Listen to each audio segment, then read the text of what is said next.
Constable Nagamani హత్యకు నిరసనగా Ibrahimpatnam police station ముందు రోడ్డుపై బైఠాయించి ధర్నాకు దిగాయి దళిత సంఘాలు. ఇది ముమ్మాటికి పరువు హత్యేనని ఆరోపించారు. కులాంతర వివాహం చేసుకుందనే నాగమణిని దారుణంగా చంపేశారని చెప్పారు.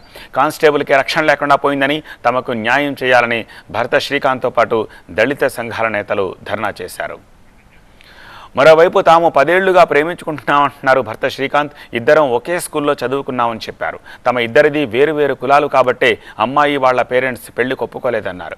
అమ్మాయి మైనర్గా ఉన్నప్పుడే పెళ్లి చేస్తే తిరిగి వచ్చేస్తుందని నవంబర్ 10వ తేదీన ఇద్దరం యాదగిరిగుట్టలో పెళ్లి చేసుకున్నామన్నారు శ్రీకాంత్. అప్పటి నుంచి చంపుతామని పరమేష్ బెదిరిస్తున్నాడని, పక్కా ప్లాన్ ప్రకారమే నాగమణిని హత్య చేశారని ఆరోపిస్తున్నారు.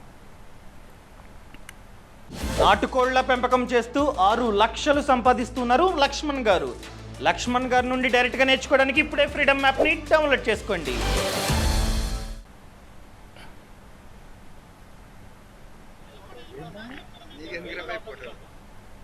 చేసుకున్న క్యాస్ట్ ఫీలింగ్ తోటి వాళ్ళు అటాక్ చేసారు. అంటే ఇక వాళ్ళ దగ్గర డబ్బులు గిని ఉన్నాయి. లాస్ట్ 6 months బ్యాక్ అట్లా పొలం అమ్మితే పైసలు వచ్చినాయి వాళ్ళకి.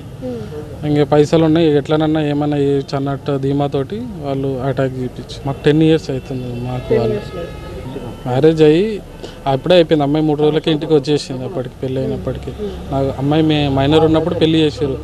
అమ్మాయికి అమ్మ నాన్న లేరు కాబట్టి ఫోర్స్ చేసి పెళ్లి చేసి పంపించారు. పంపిస్తే ఇంక అమ్మాయి నేను చచ్చిపోతాను, ఇట్లా ఇక్కడ ఉంటా నేను ఉండనని అమ్మాయి ఇంటికి వచ్చేసింది. అప్పటికి ఇంకా వాళ్ళు ఇంట్లో ఉంటే ఊకే టార్చర్ చేయడం వల్ల ఆమె బయటకు వచ్చేసింది. ఎక్కడ పరిచయం మీకు?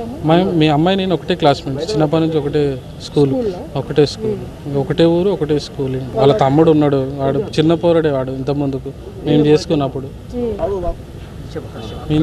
అయితే వాళ్ళు అబ్బాయి చిన్నగా ఉండే మేము పెళ్లి చేసుకున్నప్పుడు.